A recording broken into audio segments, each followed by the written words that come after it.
Yes, people, welcome to another episode right here on the Finished Article.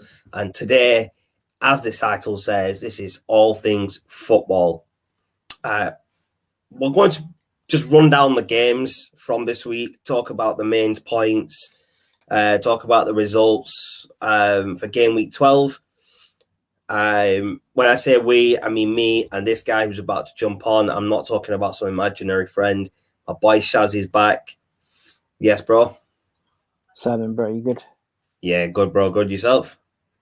All good, alhamdulillah. What's happening? Good stuff. Good stuff. So, as I said, bro, just going to run down the Premier League games for this week. Just go through the results and give our thoughts and take on all the games. But before we do that, please, people, if you are watching and you haven't subscribed, hit the subscribe button, hit the bell notification next to it as well whilst you're there. That way you'll get a notification every time we do go live. You can find us over on Twitter and Facebook with the details that are below. And obviously the email address is there if you want to drop us an email and give us some feedback. We are currently on the race to 200. I think we're on about 145, I believe. Is that right, Shaz? Yeah. 145. So yeah, everyone subscribing, leaving likes, comments, it all does help the channel grow in the right direction. So appreciate all the love and support, and please continue to do so. But as I said, we're going to go through the results. No particular order. I'm just going to go from the bottom of the list to the top. I'll go through the list. I'll let Shaz explain his thoughts on the game. I'll give you my thoughts on the game, and then we'll move on to the next. So without further ado, we're going to start from Saturday, the 20th of November. Liverpool versus Arsenal at Anfield. Liverpool beating them 4-0 comfortably. Your thoughts, Shaz? My thoughts are this, basically. Here we go. These are my thoughts. Oh, shit. Man's taking shots at Arsenal straight on the back. Anyway, going on to more serious topics. Liverpool were clinical. Arsenal weren't really at the races, but then again, they were never at the races under Arteta. 100%. Liverpool looked clinical. Salah, Mane were on it. Jota and Minamino got himself on the score sheet, didn't he? So his loan spell at Southampton did him well last season. Towards the end of last season. Yes. I think this just speaks volumes. We've talked about management and top quality managers, and I think Klopp is one of those that knows how to get results from his team. That's evidently what we saw at the weekend. Yeah, no, you bang on. Arsenal didn't look like they were in this game at all. From the highlights that I saw, Liverpool were running this game. They had plenty of chances even before they scored their first goal. But 4-0 for Liverpool over Arsenal is still a big result for Arsenal, for Liverpool, sorry. I think Arsenal are in that situation that United have been in recently, where they're on bad form and they need to sack their manager. And I think that Arteta does need to go. For Arsenal to progress further now, like United do, we've got rid of Solskjaer now, and we're going to hopefully get someone better in who can help us to that next level of being title contenders, of winning titles and trophies. And if Arsenal want to follow that suit, they are going to have to get rid of Arteta. And I know he's won an FA Cup in his first year there, but he's on bad form right now. Arsenal are like... To me, right now, Arsenal are a mid-table club, just like Man United. That's all I'm saying on that, bro. Yeah. That's all I'm saying on that. What's the next matchup? We have Wolves at home to West Ham United. Raul Jimenez scoring the only goal at the Millennium Stadium in Wolverhampton. Over to you, Shaz. Yeah, I mean, I thought this is a good game by Wolves. Good to see Jimenez back in the score sheet. Yes. I thought that West Ham might actually nick this. I know we didn't do predictions, but based on current form, I thought West Ham would nick this. But Wolves, same here, man. did under Nuno. Well, I know Nuno's gone, but gone back to the Nuno days of grinding out results, Mhm. and really just effectively smashing it out of the park and taking the 1-0 win. Yeah, no, 100%. Yeah, I think it was a shock result, even though it's only a 1-0 win for Wolves. I think everyone was just, like you, predicting West Ham to win this just because of their form and where they are in the table right now. I think this result will have hurt West Ham quite bad because they've been on really good form. So it's going to be interesting to see how David Moyes and his boys bounce back on this one. Next game, I did already discuss this on Fergie time. I spoke about Manchester United losing 4-1 to Watford at Vicarage Road. Joshua King, Ismailia Sarr, Pedro and Dennis scoring for them, and Van der Beek scoring United's only goal with a Harry Maguire red card in the 69th minute. I'm going to let Shaz speak about this because I've already spoke about this. Yeah, so basically to build on what Shaz said on the podcast the other day, and as the banner below says, it was a poor United side, disjointed team of individuals, not really a team. And as a number of people have said, I think I said this when I met Shaz the other day on the podcast. I think the boys stopped playing for the manager. They literally just down the tools, and that was as bad as Man United have played in a long time. And as the end of the thread goes, that was Ollie's last game, and a special mention to Ollie. I have to put it out there since we're on the topic of gracefully putting his hand up, because I saw his post-match interview. Yes, it was funny, but I like the fact that he admitted that he tried his best. He gave 100%. That's all you can do. And actually, if you leave trophies to one side for a second, he's actually taken the club forward in terms of trying to get rid of the negative mindset of Mourinho and Van Gaal. He's done that. Yeah, he always tried to play attacking football. Yeah, which is what the fans wanted, if you ask me. I mean, if you ask any United fan, how do you want the team to play? Attacking football. And he tried his best to implement that into the squad. But unfortunately, it didn't work out for him. And like you said, bro, a big shout out to Solskjaer, because he got a lot of stick for doing this job. Towards the end of his reign as manager, he got a lot of stick from a lot of Man United fans, including myself. I'm not gonna shy away from it. Now, I was always respectful in the way of saying that he's got us where he can, and now he can't progress us any further. He needs to leave, and I've always said that. And at the start of this season, I said he's not going to last until Christmas. We haven't hit December yet, and he's been sacked. I'm watching his interview, exclusive interview with Man United. He didn't want to do a press conference after being sacked. So he had a personal interview with the channel.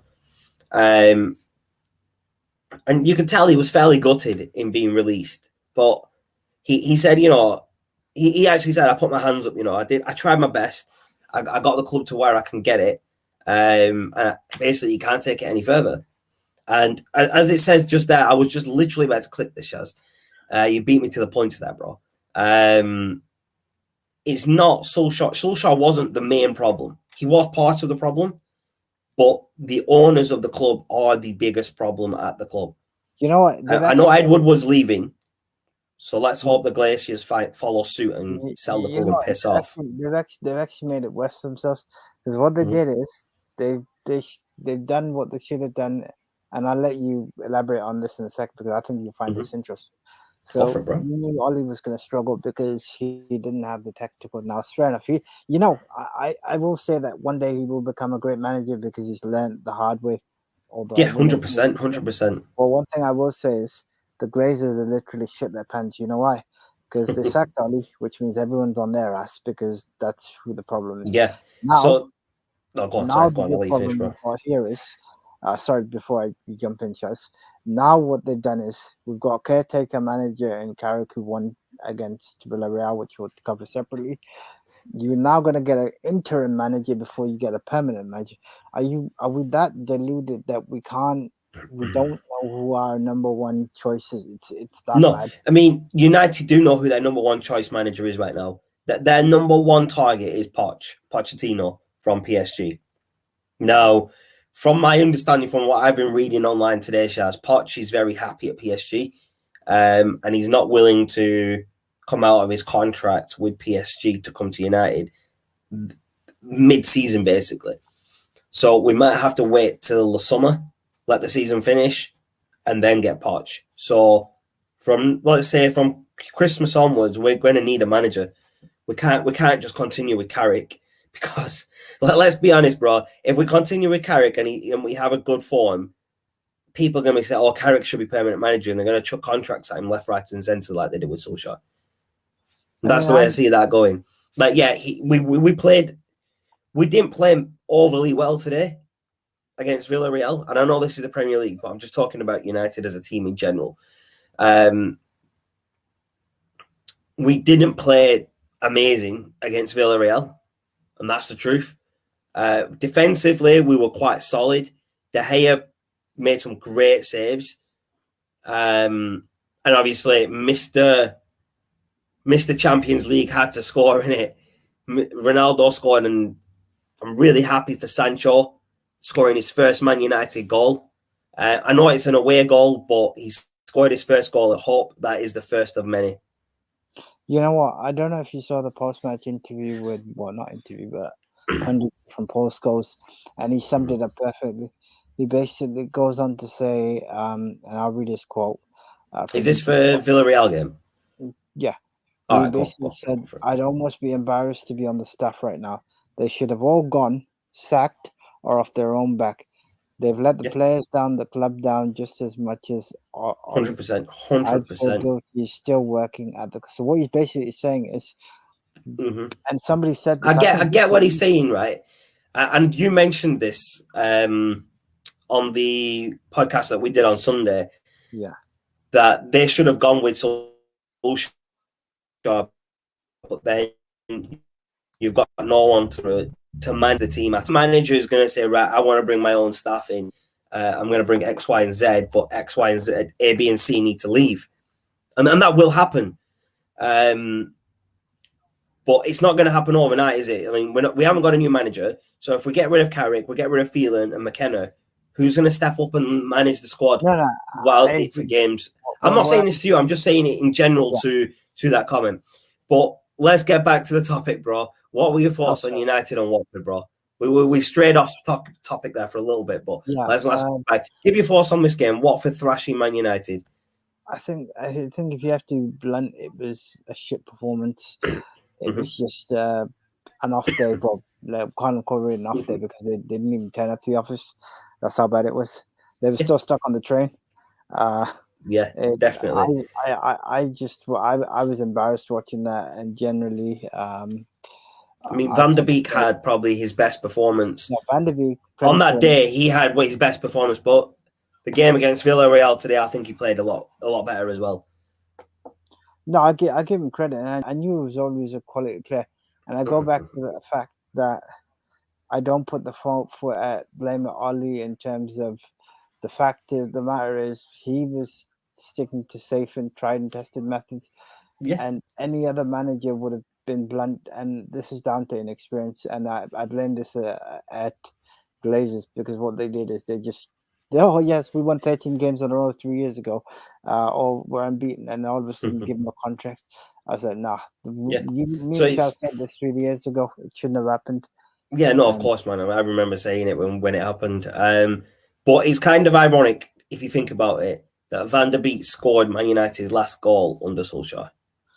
Yeah, it is. Because he's a player that's hardly featured in the team under Solskjaer, but he scored the last goal under Solskjaer. And it's even more kind of ironic. Sancho scored his first goal just after today, which is very unique. What it tells you. It was a good goal as well. It was a good build up. If you want to. I will say we will talk about the Villarreal game tomorrow in Fergie time. We have got that scheduled in tomorrow, folks. So if you want to get our thoughts and everything on Villarreal versus Man United, Champions League, and all that good stuff about United. Catch us tomorrow. We're going to move on to the next game. We're going to jump on to Norwich versus Southampton. Norwich playing at Carroll Road, 2-1 win over Southampton. Yeah, this was Dean Smith's first game in charge of Norwich after just being sacked as a manager of Villa. And no, fair play. Norwich have won 2 on the bounce, once with their ex-manager Daniel Farke and once with Dean Smith as their new manager. They had a good run. Southampton for me were poor. Norwich, obviously new manager bounce, and Dean Smith I think will get the best out of him because he's more Premier League proven. I don't know whether I don't think it'll be enough for them to stay up the season because I think they're still that yo-yo club, aren't they? Regardless of the manager, they're still that yo-yo club. Yeah, so I think they will become consistent because Dean Smith will instill a set play and will know that, okay, look, we can't be gung-ho against all these teams. We have to be a bit more solid.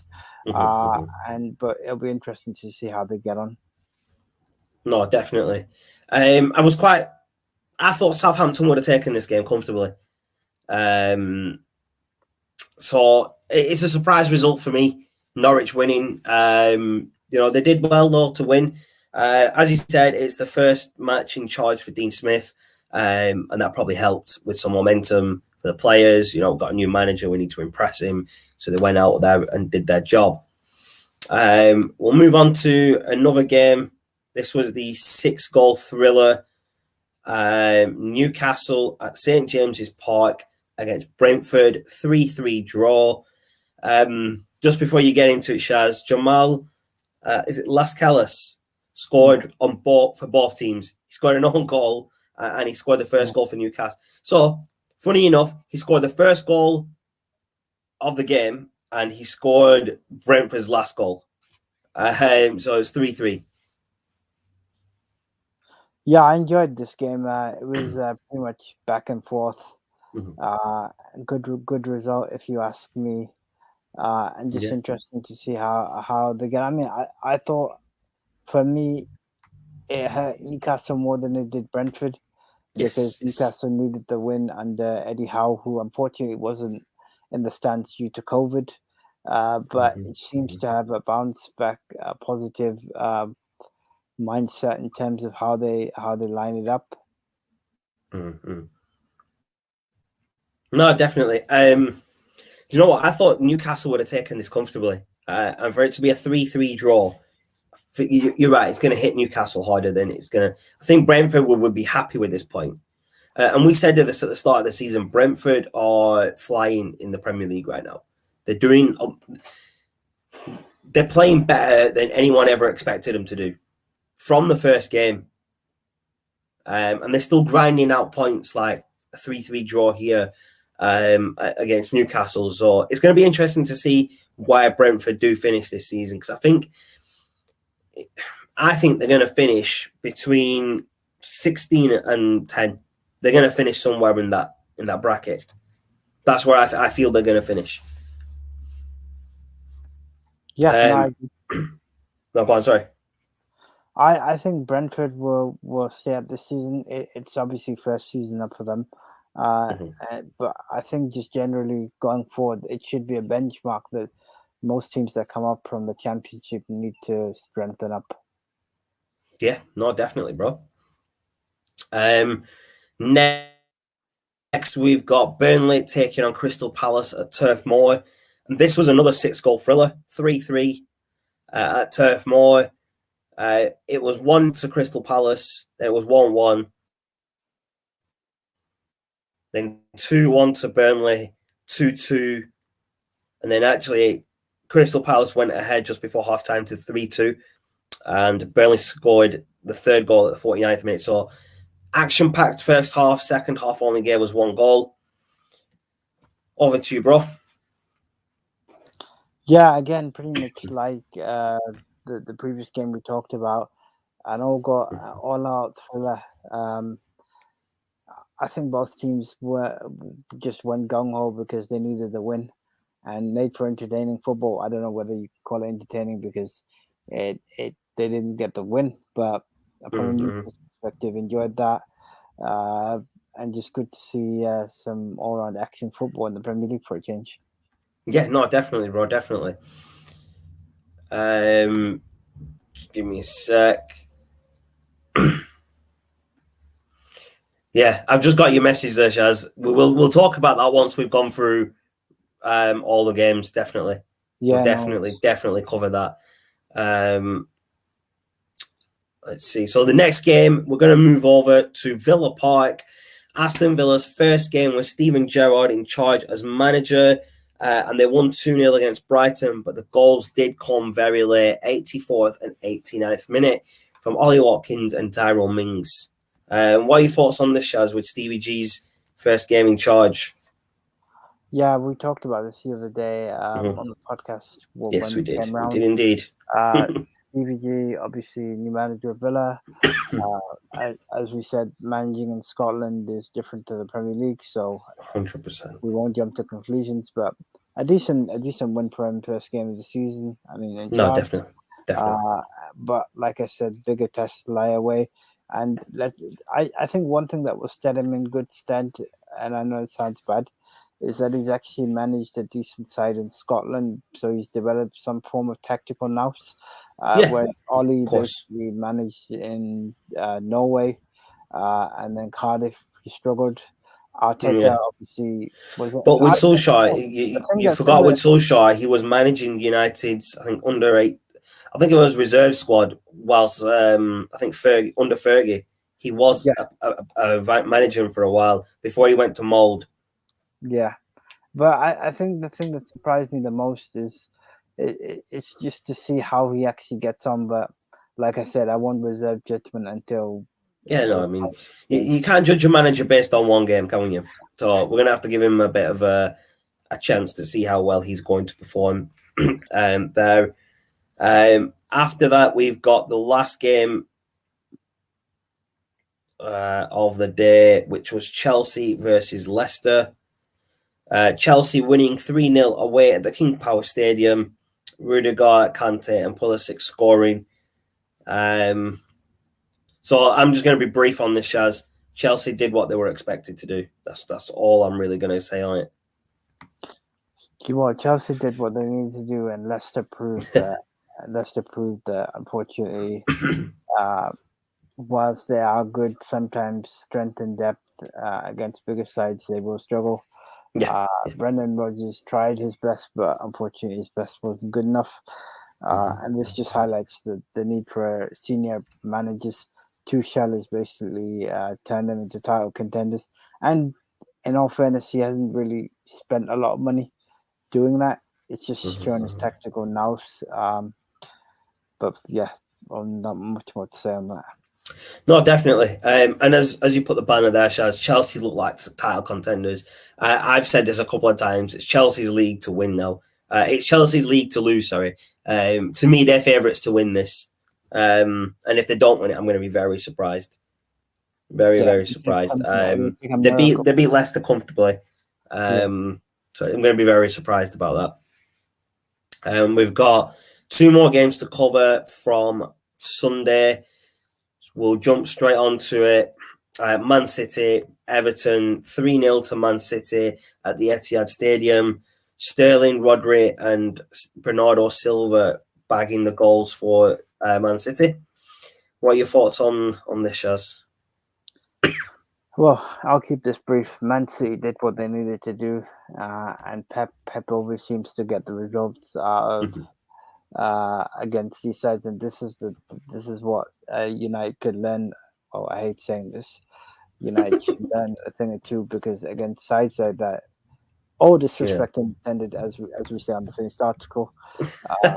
Yes, my God, man. You need to bury these sides because they're not worth your time. And this is where Guardiola knows how to literally say, look, I know how to pick these sides off. I know how to play the high press against these sides.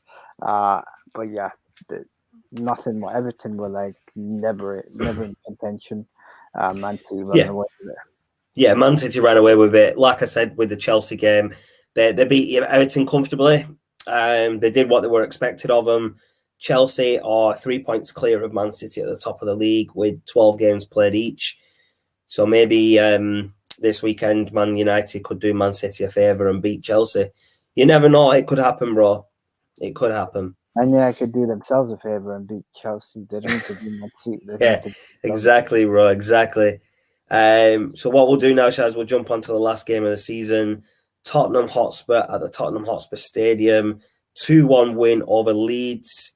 Holzberg and Reguilon scoring for Spurs, and former Man United player Daniel James scoring for Leeds just before half-time. So Leeds were actually winning 1-0 at the end of the first half.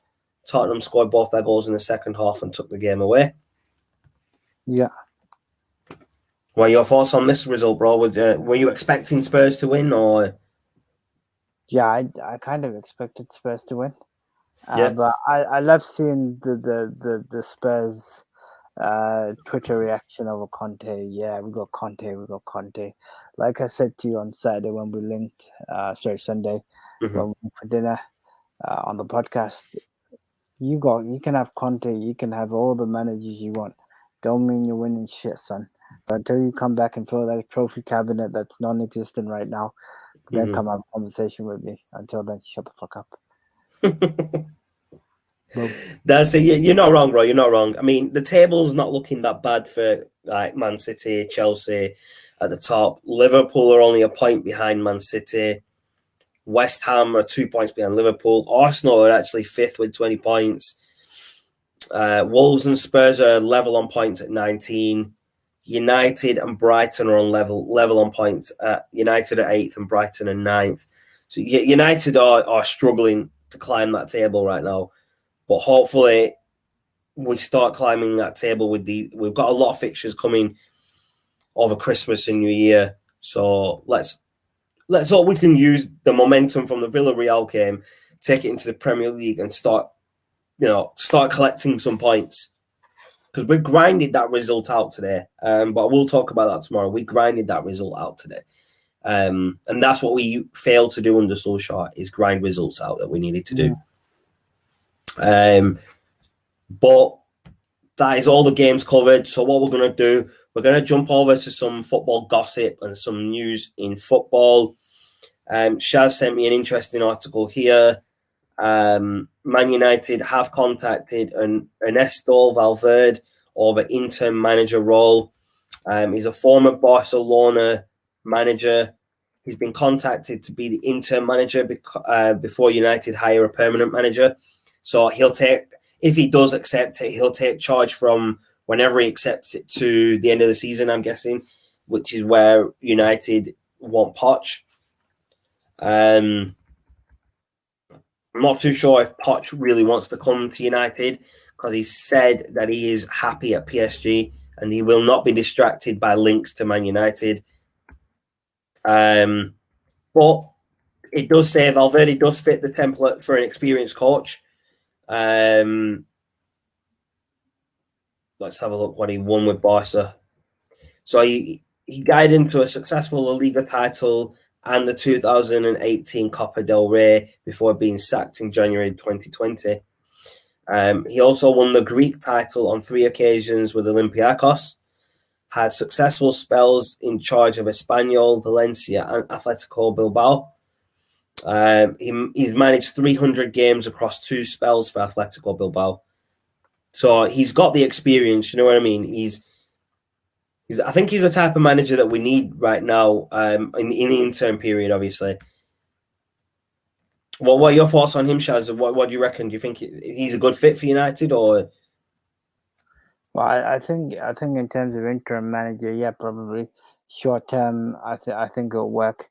I think what will be interesting to see is that what the expectations they place on this interim caretaker manager, because they've just qualified for the Champions League knockout stages after today's win, which I might add was very refreshing to see for once. Yeah. As opposed to struggling. The other thing it has to be said is that if a manager comes in, do you give him any budget for the January transfer window, which is kind of an awkward one, because you're like, yeah, I want you there for 6 months. but I also want you to deal with transfers. So he might have his own. It is a difficult situation right now. There's a couple of little bits of information I just wanted to quickly, go through with you, really, Shaz.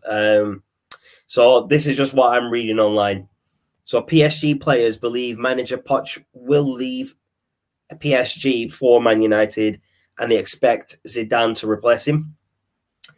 United obviously paid Solskjaer $7.5 million to obviously terminate his contract early, and Solskjaer has actually come out and said all that money is going to go to charity. So big shout out to Solskjaer for that. I mean, it's $7.5 million.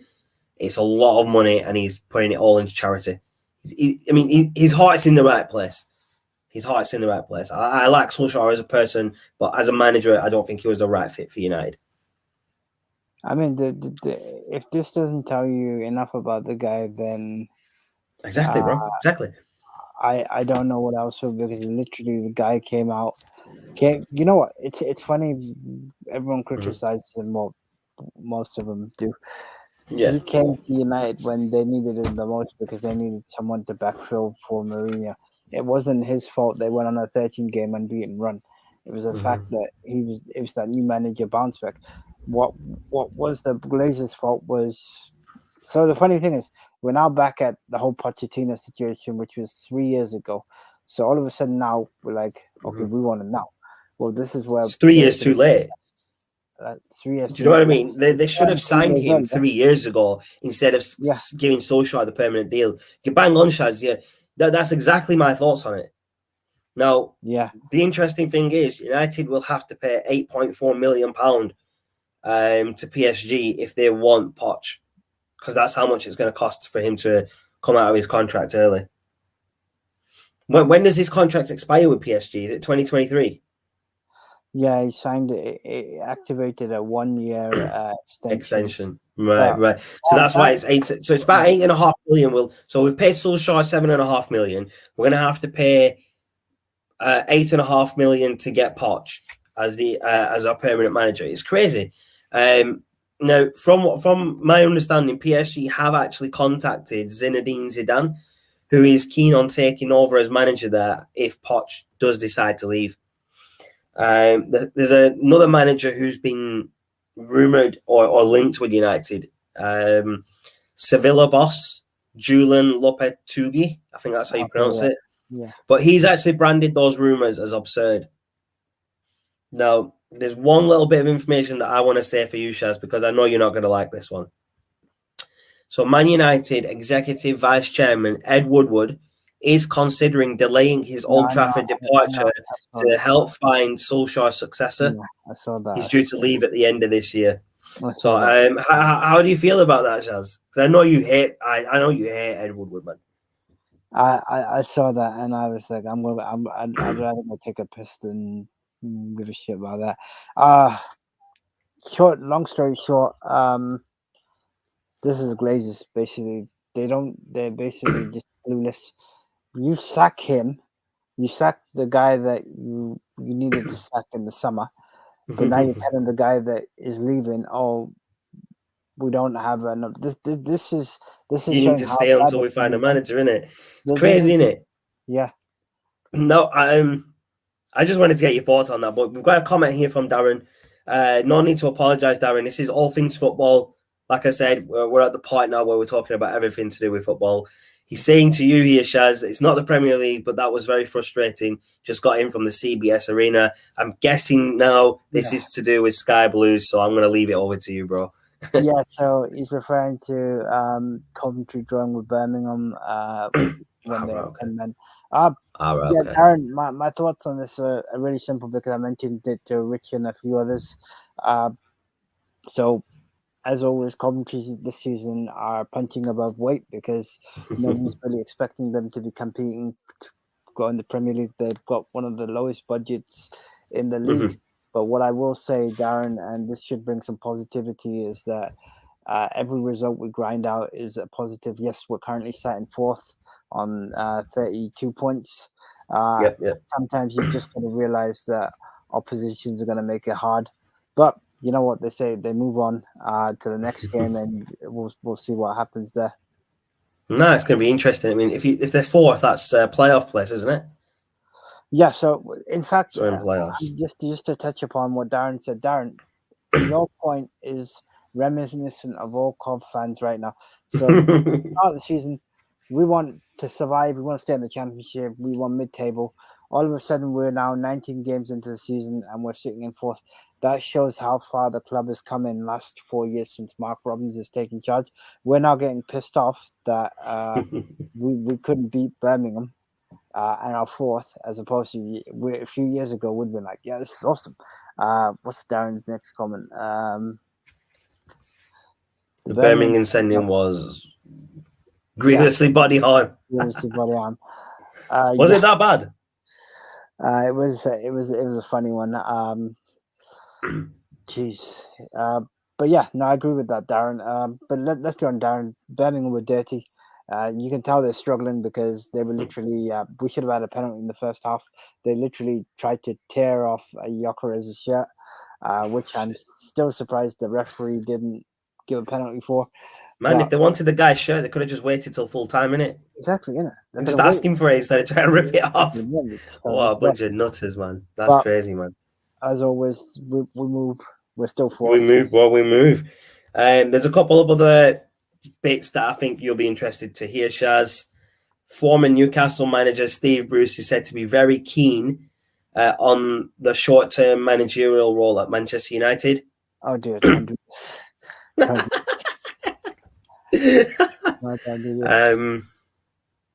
What's this? Oh, Darren's got another comment for you here, Shaz. Shocking challenge, snapped Matsine in half. Matson, yeah, I saw that. Yeah, as always, I think the referee was left his glasses at home. He should have gone to Specsavers. God knows how Burnley got away with that murder, but you know what? It is what it is. Even Sky were thinking the referee was having a shocker. That's how bad it was. Really? Wow. That's mad. So just a few little quick bits for everyone. Mo Salah's very close to signing a new long-term deal with Liverpool. Arsenal are not going to offer Lacazette a new contract. So he's only there till the end of the season. They're going to lose him for nothing in the summer by the looks of it. Atletico Madrid, AC Milan, Marseille, and actually Newcastle are interested in signing him now that they've got some bare money. Yeah, I've heard Mark Hughes wants the Man United job as well, Shaz. Yeah, Darren just mentioned that. I forgot about that. He has said that he wants it as well. Crazy. Do you know what? Do you know what it is, Shaz? All these former players coming back because they know they're just going to get money thrown at them. You know what? What we should do? I read a funny article. It's Darren will laugh when he hears this. What they should do is every single ex-Man United player, they should give them a game each. So you got 37 ex-Man United players. Get however many games you've got left. Give them each a game till you get to the end of the season. That way you don't have to worry about entering and getting a shit to then. Wow, that's crazy. Great concept, though. Welcome, Idris. Welcome to the channel. We smashed Froventez. He's talking about Chelsea and Juve today. I don't even know the result. What was the result? Chelsea won 4-0. Shit. Chelsea won 4-0, yeah? Oh, shit, they did. Yeah. Chalobah, Reece James, Hudson-Odoi, and Timo Werner on the score sheet. Wow. Juve must have had a shocker. What was Man United's score? United won Villarreal 2-0, Taryn. Ronaldo scored and Sancho scored his first goal for United. Other bit, Shaz, that me and you might have discussed before. Mason Mount looks likely to sign a new contract with Chelsea, even though City and Real Madrid are actually looking to sign him. So it's going to be interesting to see if he stays or goes to Real Madrid or City. I don't think he'll go City. I think if he's going to go anywhere, it's going to be Real Madrid. Yeah. Chelsea are confident in keeping him though, so that's good. So this is an interesting one. Bayern Munich want to sign Pedri from Barca, an 18-year-old player, but he has a €1 billion release clause in his contract. 1 billion. Hardly surprising, bro. Hardly surprised. Hardly surprising, exactly. West Ham are working on a deal to sign Adam Halozek, Czech Republican striker, apparently. Mm-hmm. Renato Sanchez says he is ready to leave the club for a fresh start. Arsenal and AC Milan are amongst clubs interested in the 24-year-old Portugal star. He was close to signing Barca in the summer, but he didn't actually go. Now, that's a player that United could do with. Midfield. If we're going to, let's be honest, Pogba's going to leave for free. So if we need someone to replace him, Renato Sanchez fits the bill perfectly. Oh. So Chelsea have got Antonio Rudiger, Andreas Christensen, Thiago Silva, and Cesar Azpilicueta to all coming to the end of the deal in the summer, but they're looking likely now to sign new contracts. Yeah, he did say Tuchel said he wanted to keep them on. Yeah. So they've offered new contracts. It's just down to the players now to sign them. This is an interesting one, Shaz, actually. Barca could terminate Samuel Umtiti's contract. The French defender, who is 28, has failed to agree to cut his £208,000 per week salary amid the club's financial struggles. So they're just going to release him on free and someone could snap him up. He's a brilliant defender as well, Umtiti. He is a good defender, up and coming. That's going to be interesting to see what happens there. Yeah, no, true. So we've got Bayern Munich are set to offer German defender Niklas Süle a new contract, scuppering the hopes of top Premier League clubs who plan to sign him for free in the summer. And lastly, Arsenal are interested in Romanian forward Enis Stioca, 18-year-old, currently plays in the Romanian league. Yeah. So there's quite a lot of interesting bits and bats there. Idris is saying Mount is our boy. He will never betray us for Rochester City. Like I said, I don't think he'll go to City. I think he'll end up at, if he's going to leave, it'll be for Real Madrid, or he's going to stick to Chelsea. Personally, I think he should stay at Chelsea because Real Madrid, he'll get lost in the shuffle. You have to be at your peak if you're going to Real Madrid. You have to be on your A game every single day, even in training. It'll be tough for him because there's a lot of players there, and especially that Mbappe is going there as well. So I don't see him going to Real Madrid, to be fair. Just trying to think if there's any other bits of news that we haven't spoke about, bro.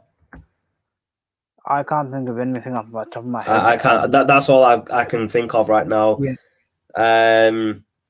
Yeah. That's all I've got for on my radar, bro. There's talks of a couple of managers, being contacted. Darren has said Mount is overrated. Foden is so much better. 100%. I've never rated Mason Mount, and that's the truth. Shaz knows that I don't rate Mason Mount. He's a good player, but he's not as good as people at Chelsea say he is. Foden is a lot better, but I think Foden's a lot younger as well, isn't he? Yeah, I think he's 20. He's a couple of years younger, isn't he? Now, Mount will be starting right away, and Mount can play CAM, but right now he is part of Chelsea's success. Mount won't start for Real Madrid right now. No chance. He wouldn't be in their starting 11. No chance. Idris says, I think Foden is 1% overrated. I don't know if he's meant to put 100% overrated, but he's put 1%. That's hilarious. Foden is 1% overrated, bro. Oh, wow. Yeah. That's crazy. I don't think Foden's overrated. Mount is definitely overrated. No, Mount is definitely overrated. 100% overrated. 100%. Who else do you think in the Premier League is overrated, bro? Well, actually, I'll ask you a question, bro. I'll bring up a name. You tell me if you think he's overrated or not. Because this player, to me, he's one of the best in his position. And a lot of people say he's overrated. Wan-Bissaka. He is one of the best, but I think he needs competition. You remember how Tellez came in and shot Luke Shaw just Yeah, it's like he injected some adrenaline up his ass or something. Yeah, I think the same thing needs to happen with Wan-Bissaka. He needs a bit of competition just to keep him going. No, definitely. He had a good game today, though, I think. Oh, no doubt. Yeah, he did have a very good We've game. got a comment from Darren, and I 100% agree with this. Mount only gets in the England team because of Southgate. He's basically Southgate's favourite, 100%. Any other manager won't be picking Mount. And Southgate's just off his head. He doesn't even pick Wan-Bissaka as his right back. 100% one of the best right backs. 100% no one in a one-on-one stats-wise can beat Wan-Bissaka. No, that's and he's not even in the England squad. That is just bizarre. Get rid of Southgate. Southgate out next, bro. Southgate out. But anyway, guys, I need to jump off in a bit. I don't know. Yeah, no. I was just about to say we'll wrap up now, bro. We have been on here for quite a while. I'm going to wrap up, and we'll catch you tomorrow on Fergie Time, where we discuss Villarreal getting beat by Manchester United in Spain, and we'll discuss all that. And Darren, yes, we will be covering all things Sky Blues at some point this week. I just need to reach out to the guys to find out when they're free to do that. We've got a few games to cover, so stay tuned for that. If you're free, obviously, by all means, jump on. But yeah, that's it from me. Thank you very much. It's good to be back. As I mentioned the other day, I had a few personal issues to sort out. But we're back with more content, and stay tuned tomorrow for the review of the Villarreal Man United game. Yeah. No, thanks everyone for tuning in. Appreciate Darren and Idris in the comments. Appreciate everyone else who's been watching. If you are watching any of our videos, whether it's live or not, please leave some comments. Let us know your thoughts. But we will, as I said, we will be back tomorrow with the Villarreal versus Man United review over on Fergie Time. Thank you everyone for tuning in.